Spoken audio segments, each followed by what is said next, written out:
சரி நீங்கள் ஒன்று பண்ணுங்க, இருங்க அது இல்லை ஒன்று பண்ணுங்க, நீங்கள் அது நீங்கள் காட்டுங்க, ஒரு நிமிஷம் இருங்க, நீங்கள் அதை காட்டுங்க. அம்மா அதை காட்டுங்க, வீடியோவில் வாங்க. இப்போ நீங்கள் என்ன பண்ணுறீங்கன்னா, அந்த பனங்கருப்பட்டியில் கீழே கொஞ்சம் கத்தியில் அறுத்து விட்டீங்கன்னா அது உட்காந்துக்கும், இல்லாட்டி முழுன்னு ஆடும். அதுக்கு மேலே ஒரு கரண்டி ஸ்பூன் எடுத்து நீங்கள் அந்த வட்டமாக இருக்கிறதுல தோண்டுனீங்கன்னா அதுக்குள்ளேயே குழி வரும். அதுக்கப்புறம் அந்த குழிக்குள்ளே நல்லெண்ணெய் ஊற்றி தெய்வம் போடுங்க, சரியாக வரும். அவ்வளோதான்.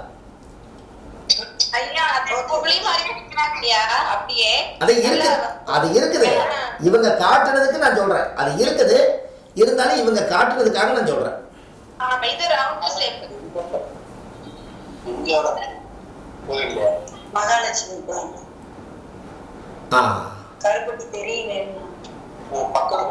கரெக்டுங்கம்மா, கரெக்ட். இன்னைக்கு என்ன நட்சத்திரம்னு சொல்லுங்க. இன்னைக்கு என்ன நட்சத்திரம்?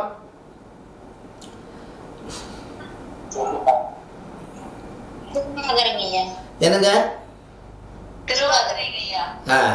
இன்னைக்கு திருவாதிரை. நீங்க டெய்லியும் மொட்டை மாடியில் போய் ஒரு நட்சத்திரமும் அஸ்வினி நட்சத்திரம் வரும்போது மொட்டை மாடியில் போய் தலகாணி இல்லாமல் அப்படியே படுத்துக்கங்க. மாசாணியாத்தா எப்படி படுத்துருக்குதோ அது மாதிரி மலாக்கா படுத்துக்கங்க. வானத்தை பாருங்க. ஒரு நட்சத்திரம் இன்னைக்கு அது வந்து பிரைட் பண்ணிகிட்டே இருக்கும், அஸ்வினி. அடுத்த நாள் பரணினா வெள்ளி நல்லா சுக்கரை மின்னும், அடுத்து கிருத்திகினா மின்னும், ரோகிணினா மின்னும். இப்படியே 27 நட்சத்திரமும் டெய்லி அந்த நட்சத்திரத்துடைய பிரதிபலன் இந்த பூமிக்கு வருது. ஒரு ஜோசியராக இருக்கக்கூடியவங்க, நட்சத்திரத்தை ஆராய்ச்சி பண்ணக்கூடியவங்க 27 நட்சத்திரத்தையும் 27 நாள் நீங்கள் மறக்காமல் நீங்கள் மொட்டை மாடியில் பார்த்துட்டிங்கன்னா உங்களுக்கு நட்சத்திரத்தினுடைய சொந்தம் நீங்கள் ஆயிடுவீங்க. அதுக்கப்புறம் உங்களுக்கு ஜோதிடம் சரமாரியாக வரும். எப்படி ஐயா, புரியுதா? நீங்க பார்த்தா ஆமா, ஒரு 1/4 மணி நேரம் பாருங்க, ஒரு 1/2 மணி நேரம் பாருங்க போதும். டெய்லி நட்சத்திர நிலாவை எப்படி இருக்குது சார் நல்லா தெரிஞ்சுங்க. இது வரைக்கும் சூரிய நமஸ்காரம் பண்ணியிருக்கீங்க, சந்திர நமஸ்காரம் பண்ணியிருக்கீங்களா?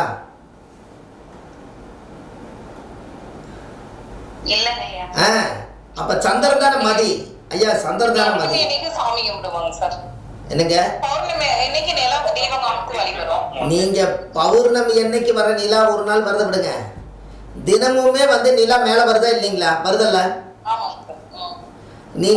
நீங்க இரவுல போய் நட்சத்திரத்தையும் பார்த்த மாதிரியாச்சு, சந்திர பகவானையும் பார்த்து நீங்க தரிசனம் பண்ணிட்டு வந்தா, சந்திரன் என்பது மதி. குழந்தைகளுக்கு இரவுல சந்திர தரிசனம் காமிச்சிங்கன்னா அந்த குழந்தை ரொம்ப அறிவாளியா ஃபர்ஸ்ட் கிளாஸ்ல பாஸ் பண்ணி வரும். டெய்லி சந்திர தரிசனம் பண்ணிட்டு படுக்க சொல்லுங்க. எப்படி?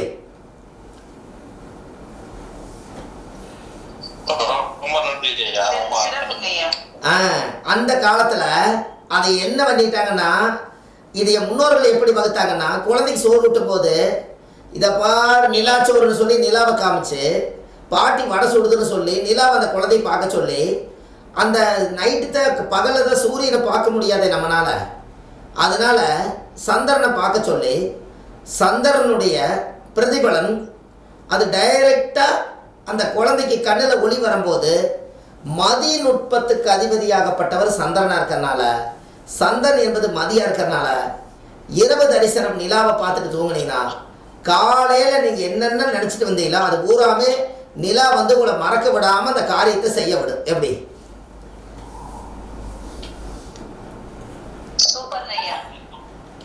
சார் இதெல்லாமே நம்ம செய்ய வேண்டியதானே, இது செய்யாதனால நம்மளுக்கு தெரியல, அவ்வளோதான். கரெக்டுங்களா? இல்லை நம்ம செய்ய இப்போ சொல்லியாச்சு செய்வீங்க. இது யாரோ ஒருத்தர் முன்னோர்கள் சொல்லணுமல்ல, ஒரு ஜோசியராவது யாரோ ஒருத்தர் இதை சொன்னா தானே உங்களுக்கு புரியும். சொல்லின்னு எப்படி இருக்கும்?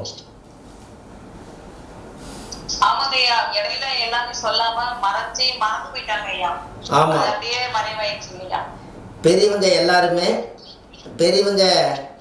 எல்லாருமே என்ன பண்ணுறாங்கன்னு தெரியாது, ஏது பண்ணுறாங்கன்னு தெரியாது. அந்த காலத்தில் எப்படியோ வாழ்ந்து போட்டு அப்படியே விட்டுட்டாங்க. இப்போ பெரியவங்களே சொல்கிறக்கு 1000 கஷ்டம் அவங்க நெஞ்சில் சுமை இருக்குது. எப்படி அவங்களுக்கு இதெல்லாம் தெரியும்? அதனால் நம்ம தான் பார்த்து இது எல்லாம் கொஞ்சம் அனுசரிச்சுக்கணும். இது மாதிரி நீங்கள் இப்படி வாரம் இப்போ மணி இப்போ 10:15 ஆகி போச்சு. பாருங்கள் இப்போ தான் கொஞ்சம் பேசிகிட்டு இருந்த மாதிரி ஆச்சு, டக்குன்னு நேரம் போனதே தெரியல. மணி 10:15, 8 மணிக்கு ஆரம்பித்து 2.25 மணி நேரம் ஓடி போச்சு. அப்போது இதை சொல்ல சொல்ல இது ஒவ்வொரு விஷயங்களும் கேட்க கேட்க உங்களுக்கெல்லாம் எப்படி இருக்குது?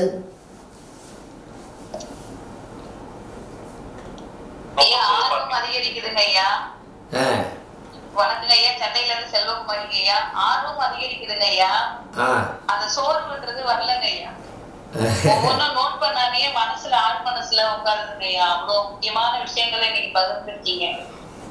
எல்லாமே ரொம்ப சிறப்பான விஷயங்க ஐயா. எல்லாமே ரொம்ப அருமையா கொடுத்துருக்கீங்க, எளிமையா கொடுத்துருக்கீங்க. எல்லாரும் செய்யற விதத்துல இருக்கு.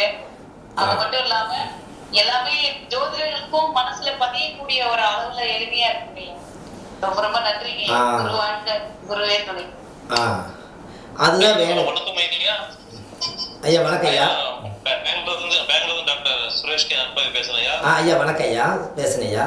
ஐயா நீங்க சொன்னமா ஒரு யோசனை வருதுன்னா, இந்த வகுப்பு முடிஞ்ச பிறகு நம்ம ஒரு சங்கம் ஆரம்பிக்கலையா? இது என்னன்னா ஆதிகால பரிகார ஜோதிடர் சேவா சங்கம்னு எல்லாரும் சங்கத்தை சேர்த்து ஒரு சங்கத்தினால 4 பேருக்கு ஒரு ஜோதிடர் எப்படி இருக்கணும், அவங்களுடைய ஒரு கௌரவம் குணாதிசல நம்ம சங்கத்தை மூலம் எடுத்து கொடுக்கலான்னு இந்த தெருவத்துல ஒரு ஆசீர்வாதம் இருக்கு. நான் இன்னைக்கு திருப்பதி இருக்கேன், திருப்பதி மலைமலை நிறைவேற்றி பேசிட்டு இருக்கேன்.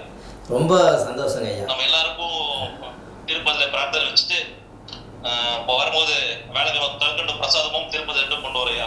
ரொம்ப இன்னைக்கு பிரார்த்தனை சேர்த்து அதான் பாருங்க, ஒரு அம்மா நிசாமா வந்து நான் மலேசியா நல்லபடியாக வந்து சேர்ந்துட்டேன்னு நிசாமா போட்டிருந்தாங்க. அது மாதிரி ஒவ்வொருத்தரும் ஒரு திசையில் இருந்து இந்த எப்படியாவது இந்த பரிகாரத்தை படிக்கிறதுக்கு உங்களுக்கெல்லாம் இவ்வளோ ஆர்வம் இருக்குது பாருங்க. அதுக்கே எனக்கு ரொம்ப சந்தோஷமா இருக்கு, மகிழ்ச்சியா இருக்கு பாருங்க. ரொம்ப சந்தோஷம். அதாவது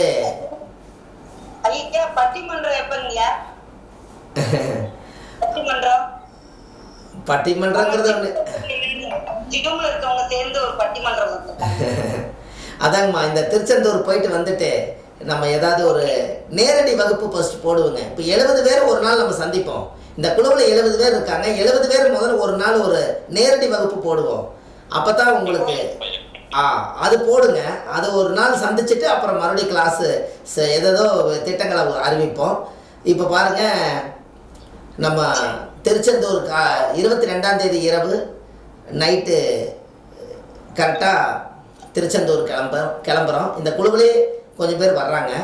அப்புறம் நம்ம என்னுடைய சார்பில் இருக்கிற ஆரம்பத்தில் இருக்கிற குழுவில் இருக்கிறவங்களும் கொஞ்சம் பேர் வராங்க. எல்லாம் சேர்ந்து ஒரு பஸ்ஸு நிறையா புக்கிங் ஆகிருக்குது. 22ஆம் தேதி அன்னைக்கு இரவு ஒரு இதில் குழுவில் இருக்கிறவங்களும் கூட பணம் கட்டிக்கிறவங்க வரோன்னு நினச்சிட்டு இருக்கிறவங்க எல்லோரும் ஒரு 6 மணிலேருந்து 7 மணிக்குள்ளே நம்ம ஜோதிட அலுவலகத்துக்கு திருப்பூர் வந்துருங்க. திருப்பூரில் தான் பஸ்ஸு நிற்கிது.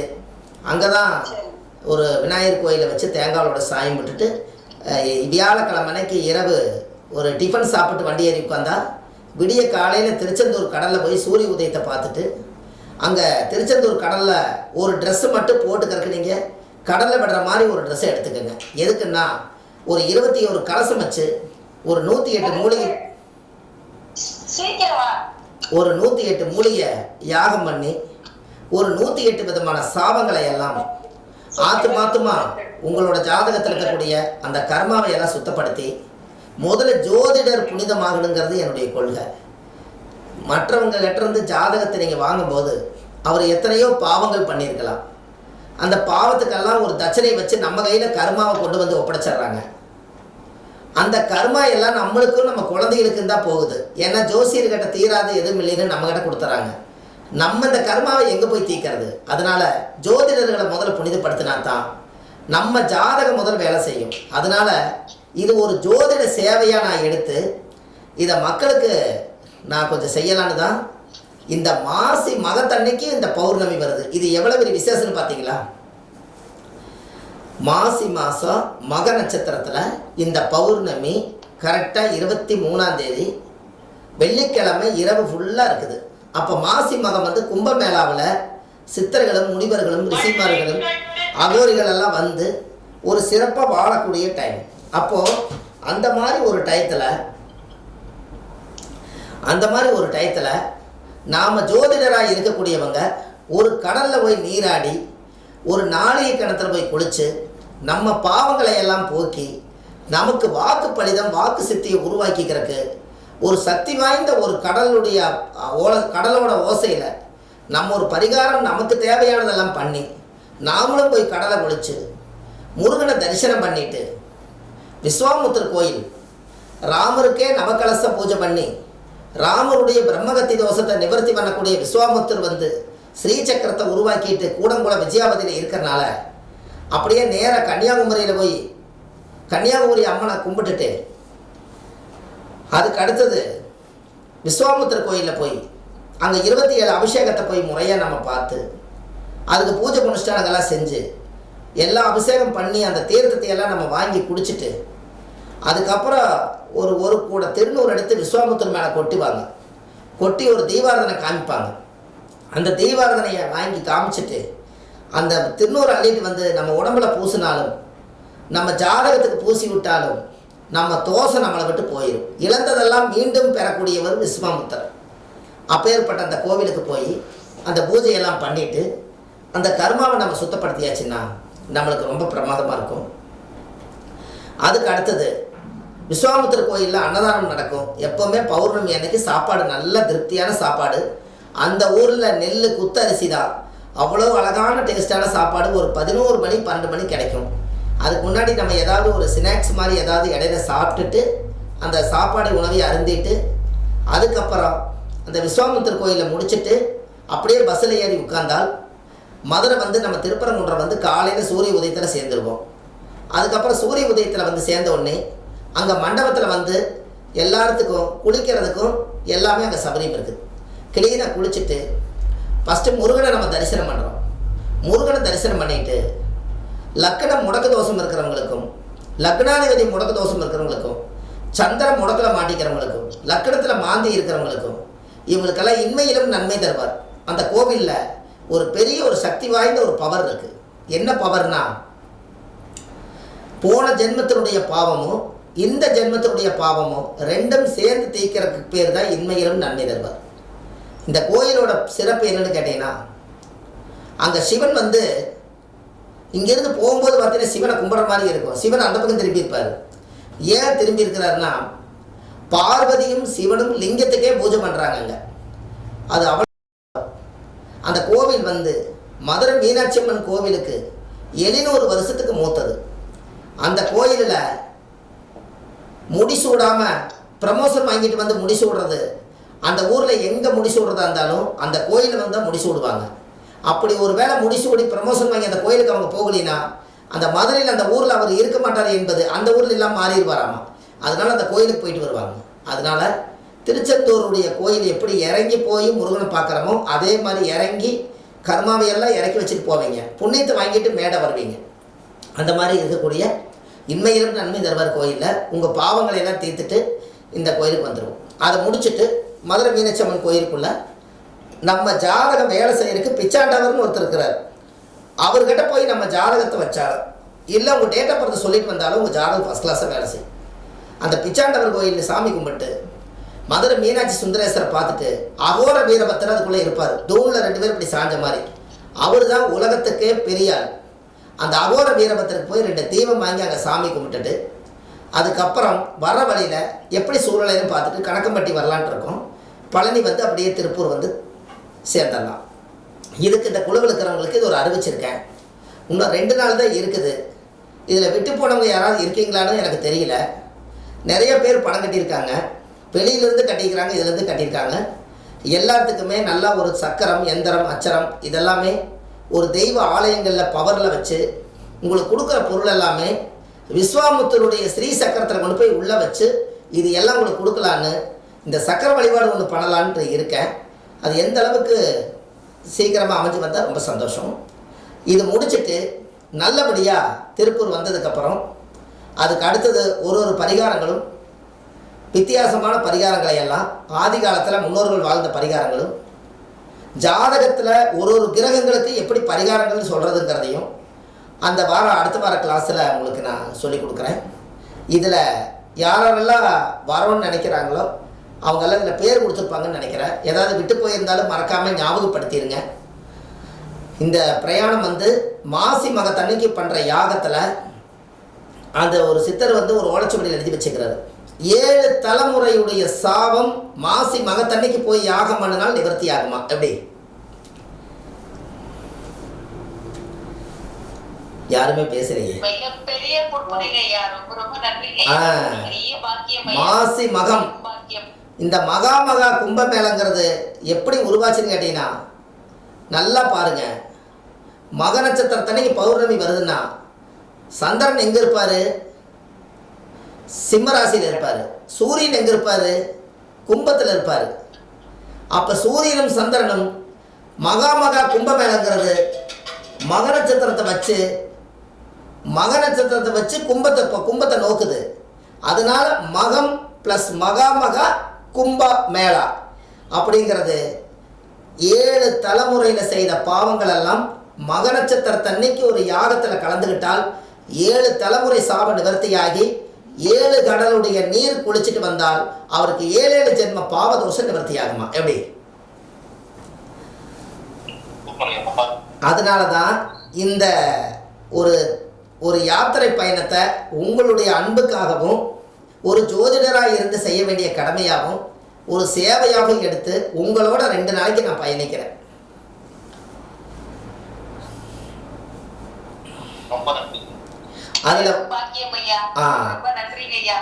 அதில் ஜோதிட கருத்தரங்கங்கள், ஒரு ஆலமரத்தடியில் உட்கார்ந்து உங்கள் மனசில் இருக்கிறதெல்லாம் பேச வச்சு, ஜோதிடர்கள் எல்லாம் நல்லா இருக்கும்னு சொல்லி கூட்டு பிரார்த்தனை பண்ணி எல்லா கோயிலுக்கும் போய் புண்ணியத்தை தேடிட்டு வந்து உங்கள் ஜாதகங்களை எல்லாம் வச்சு பூஜை பண்ணி சாமி கும்பிட்டு ஆசீர்வாதம் பண்ணி உங்களுக்கு ஒரு புது பிறவி எடுக்கிற மாதிரி ஏற்பாடு செய்து வச்சுருக்கேன்.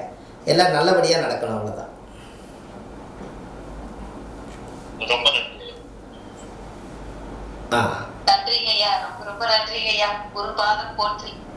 அதனால எல்லாருமே திருப்பூர் ஆபீஸ்லேருந்து தான் கிளம்புது.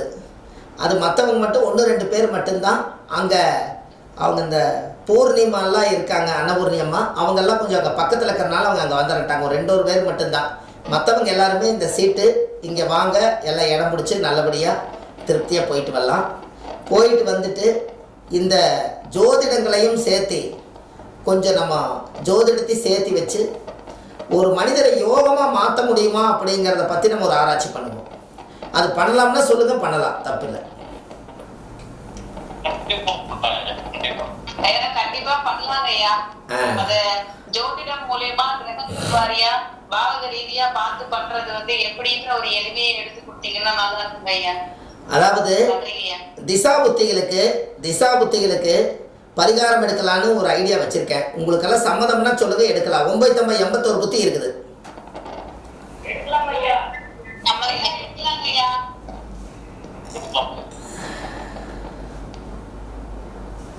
981 புத்தி இருக்குது. 81 புத்திக்கு பரிகாரம் கிடைச்சிட்டா ஜாதகம் பார்க்க வந்தவங்களுக்கு என்ன திசையில் என்ன புத்தி வருது, இது 2 கனெக்ட் பண்ணி நீங்கள் பாட்டுக்கு எழுதி கொடுத்துட்டு போயிட்டே இருக்கலாம். கரெக்டுங்களா? இதுக்கு ஒரு உதாரணம் சொல்லிட்டு உங்களுக்கு முடிக்கிறேன்.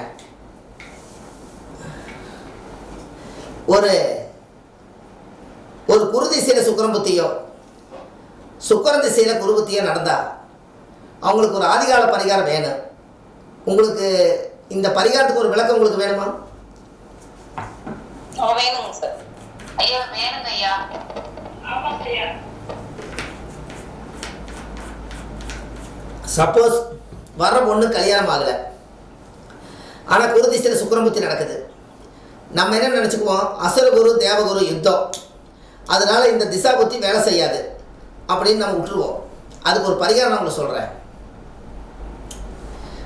63 நாயனமார்கள் இருக்கிறாங்க இல்லைங்களா?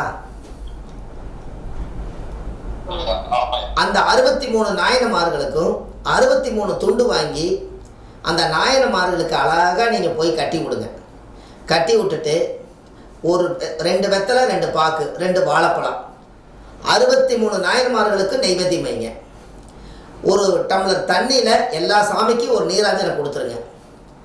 எல்லா சாமிக்கும் ஒரு பத்தி பொருத்தி வச்சுருங்க. எல்லாத்துக்கும் சேர்ந்து ஒரு தீபாரதனை உங்கள் கையார காமிங்க.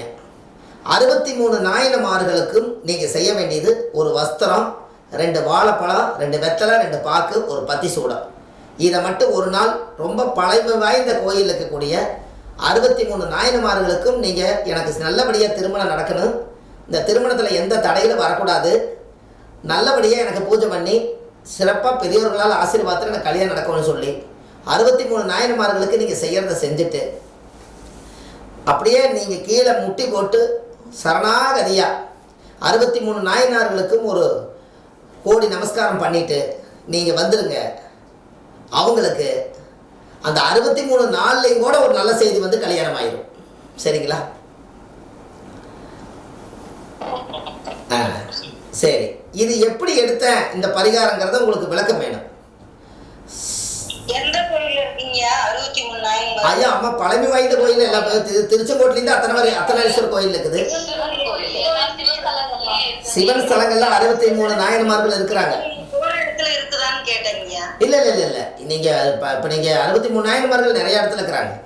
அது நான் நம்ம போற இடத்துல இருக்குதான்னு கேட்டீங்க.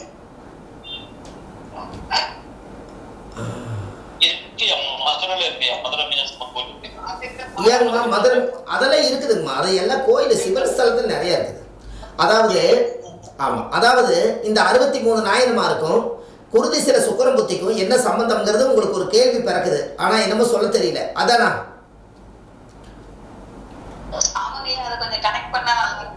நல்லா இருக்கும். இந்த நியூமராலஜியில் சுக்கரன் வந்து எத்தனை நம்பரா வருதுங்க? 6. குரு வந்து எத்தனை நம்பரா வர்றாரு? 3. அப்ப 63 வருதுங்களா?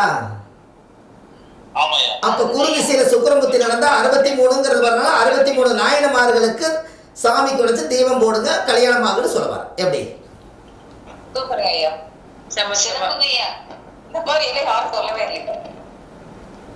எப்படிங்க ஐயா? இப்ப நீங்க சொன்ன ஒரு விஷயம் தோணுதுங்க ஐயா.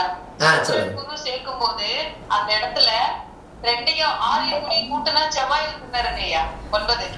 ஆமாங்க, ரொம்ப அற்புதமா இருக்குங்க ஐயா. அவ்வளவுதான். அதாவது சுக்கிரன் என்பது 1 நியூமராலஜியில 1 சூரியன், 2 சந்திரன், 3 குரு, 4 ராகு, 5 புதன், 6 சுக்கிரன். அப்போ 6 என்பது சுக்கிரன், குரு என்பது 3. அப்போ 63ங்கிறது குருதிசிர சுக்கிரம்புத்தி, சுக்கிரன் சில குருபுத்தி வந்தா இந்த 63ஆம் நம்பரில் தான் அவங்க திசாபுத்தி வழி நடத்த போகிறாங்க. அப்போ 63ல இந்த உலகத்தில் என்ன இருக்குதுன்னு பார்த்தா 63 நாயன்மார்கள் தான் இருக்காங்க. அப்போ இந்த 63 நாயன்மார்களுக்கும் ஒரு வஸ்திர தானமும் ஒரு நெய்வேத்திய தானம் கொடுத்து அவங்ககிட்ட ஆசீர்வாதம் வாங்கிட்டு வந்தா இவங்களுக்கு இந்த திசாபுத்திக்கு அந்த 60 நாயன்மார்களுடைய ஆசீர்வாதத்தில் ஒரு நாயன்மார் ஆசீர்வாதம் பண்ணாலே அவங்களுக்கு 1 கோடி பாவ நிவர்த்தியாகி கல்யாணம். எப்படி? இப்படி எனக்கு அப்போ இதே மாதிரி 981 தசாபத்திக்கு உங்களுக்கு பரிகாரம் கொடுத்தா எப்படி இருக்குன்னு சொல்லுங்க.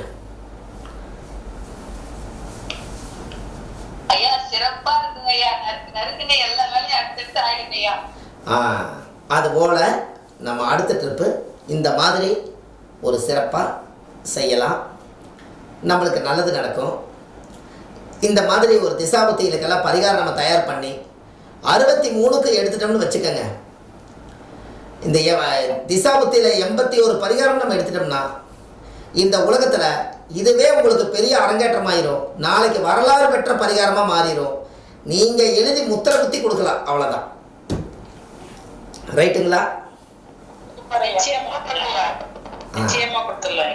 ஆனால் எல்லாமே ஆன்மீக பரிகாரம் தான், ஆதிகால பரிகாரம் தான், முன்னோர்கள் வாழ்ந்த பரிகாரம் தான் நம்ம எடுக்க போகிறோம். எந்த மிராக்கலான விஷயம் எடுக்க மாட்டோம், இதுதான் எடுப்போம்.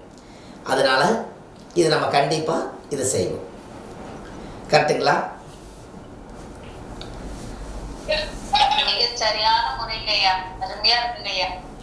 ரொம்ப சந்தோஷங்கம்மா. எல்லா அடுத்த வாரத்தில் பௌர்ணமி முடிச்சுட்டு அடுத்த வாரம் திங்கக்கிழமை அன்னைக்கு நம்ம எல்லாரும் சந்திப்போம். இதுபோல் பரிகாரங்கள், ஆதிகால பரிகாரம் நல்லபடியாக மக்களுக்கு இந்த குழுவில் பயணிக்கிறவங்களுக்கெல்லாம் எனக்கு ஒரு சந்தோஷம். திங்கக்கிழமை ஆச்சுன்னா ஒரு பெரிய ஒரு பூஸ்ட் மாதிரி எல்லா மக்களோட பேசுறதுக்கு எங்களுக்கு ஒரு எனர்ஜி எனக்கு கிடைக்குது. அது ஒரு சந்தோஷம். எங்களுக்கும் சந்தோஷமா இருக்குங்க சார். ஐயா எங்களுக்கும் மிகப்பெரிய சந்தோஷம், உற்சாகம். ஜோதிடம்னா என்னன்னு இன்னைக்கு ஒரு பெரிய ரகசியத்தை உடைச்சிருக்கீங்க. அதை பாக்குறவங்க எல்லாம் எப்படி இருக்கணும்னு ஒரு வழிமுறையை காட்டியிருக்கீங்க. அது பரிகாரம் பண்ணி தோல்வியும் வைக்கிறீங்க அடுத்த வாரம். ரொம்ப சிறப்பா இருக்கு. நன்றி. இதுல நம்ம கலந்துக்கிறதுல ஒரு 7 தலைமுறை புண்ணியம் எத்தனை பாவங்கள் பண்ணியிருந்தாலும் இதுல அடிபட்டு போகுதுன்னு சொன்னதுக்கு காரணம், இந்த பூஜையில் கலந்துக்கிறவங்களுக்கு இன்னும் 2 ரகசியம் இருக்குது. பரிகாரம் பண்ணி முடிச்சுட்டு அங்கே சொல்லிவிட்டு நான் கண்டிப்பாக உங்களுக்கு சொல்லுவேன்.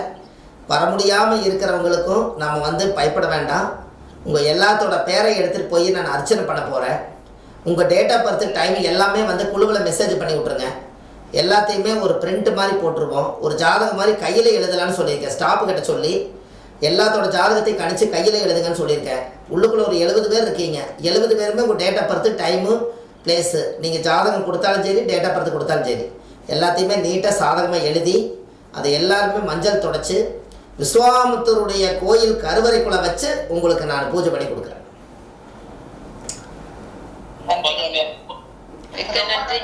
பெரும் பாக்கியம் ஐயா. எல்லாருமே நல்லா இருக்கணும். இந்த பூர்த்தி ஆகிறது வந்து இந்த பரிகாரத்தில் வந்து அவங்க எல்லாரும் நல்லா இருக்கணும். ஒரு பெரிய பெரிய மாற்றங்கள் கண்டிப்பாக வருங்கிற நம்பிக்கை அது இன்னும் அதிகமாக தான் இருக்குது. கண்டிப்பாக கலந்துக்கலாம். அடுத்தடுத்து நம்ம ஏதாவது ஒரு பிரயாணங்கள் போகிறதுக்கு முயற்சி பண்ணுறேன். அதனால உங்களுக்கு எல்லாமே ஒரு சிறப்பாக இருக்குது. சரிங்களா? ஆமாங்க ஆமாங்க. அதான் நம்ம எப்படி அமைச்சாலும் அது பேசி பேசி அது அப்படியே போயிடும். இருந்தாலும் மக்களுக்கு இந்த மாதிரி ஒரு நல்ல விஷயங்களை கொடுக்கறதுல எனக்கு என்னென்னா, ஒரு ஜோதிட சேவையாக இருந்து நாம் முன்னோர்கள் வாழ்ந்ததெல்லாம் இன்றைக்கி மனப்பாடம் பண்ணி வச்சு நாமளும் வாழ்ந்துட்டு மற்றவங்களுக்கும் ஒரு வழி சொல்கிறது வந்து ஒரு ஜோதிடருடைய கடமையாகும். இது காசு பணம் கிடையாது, இது ஒரு கடமை. நாம் எல்லாத்துக்கும் சொன்னால் அது 1000 பேருக்கு போய் சேர்ந்துடும். உங்கள்கிட்ட சொன்னால் அது 1000 பேருக்கு போகும். எப்போ போகும்? எல்லாம் பூர்த்தியான கண்டிப்பாக போகும். நீங்கள் 4 பேருக்கு சொல்லுவீங்க. ஜாதகம் பார்க்க வரவங்களுக்கு இப்படியெல்லாம் நீங்கள் பேசுனீங்கன்னா, அவர் முத்தா இப்படி அழகழகாக பேசுகிறாரு, இந்த அளவுக்கு தெளிவாக பேசுகிறாருன்னா இவங்ககிட்டே ஒரு சக்தி இருக்குது, நாம் இவங்ககிட்ட ஜாதகம் கொடுத்து பார்க்கணும், இன்னும் 4 பேருக்கு கூட்டிகிட்டு வரோன்னு சொல்லி ஜோதிடருக்கு பேரும் புகழும் கிடைக்கும். ஐயா ஒன்று சொல்கிற, தப்பாக எடுத்துக்காதீங்க. நாம் ஒரு சாதாரண மனிதர் தான். ஒரு 10 மாதம் ஒரு தாய் எல்லாத்தையும் ஒரே மாதிரி தான் பெற்றிருக்கு. யாரையும் 11 மாதம் பெக்கலை.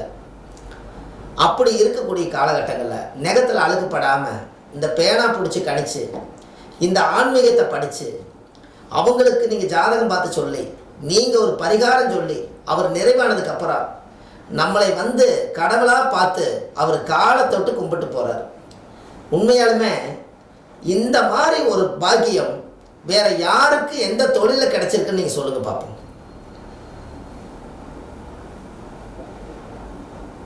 ஐயா வேற யாருக்கும் சாத்தி இல்லைங்கய்யா. ஒரு வக்கீல் கிட்ட கூட மறைக்க கூடாதுன்னு சொல்றாங்க. டாக்டர் வந்து போன அப்புறம் தான் கணிக்கிறாரு. ஆனா ஜோதிடர் மட்டும்தான் அவங்க முன்னேறு தலைமுறை பின்னேறு தலைமுறையும் கணிக்கிறாங்க. அவங்களுக்கு என்ன உடம்புல என்ன பிரச்சனை வரும் நோயின்னு இங்க ஜோதிடர் உட்கார்ந்த இடத்துல இருந்தே கணிச்சிடுறாருங்க ஐயா. அவர் அதுலாம் படிக்கிறது இல்ல. அப்போ ஒரு புண்ணியங்கய்யா இந்த துறையில வர்றதுக்கு. அப்போ நம்ம வந்து நம்ம பாவத்தவே கொடுக்க மாட்டோம், நம்ம தொடவே வேண்டாம்போ. ஐயோ அப்படியெல்லாம் இல்லைங்க, நாங்கள் உங்களை தொட்டு கும்பிட்டா எங்களுக்கு ஏதாவது ஒரு நல்லது நடக்குன்னு சொல்லி நீங்கள் இவ்வளவு செஞ்சுக்கிறீங்கன்னு அவங்க இவ்வளவு தூரம் வர்றாங்க. ஒரு சாதாரண ஒரு தப்பு பண்ணிட்டும் கூட காலில் விழுந்தா கூட விலக மாட்டாங்க.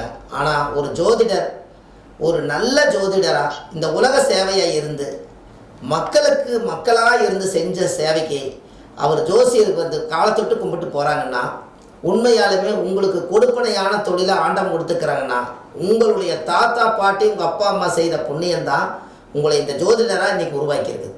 கரெக்டுங்களா? அவ்வளோதான்.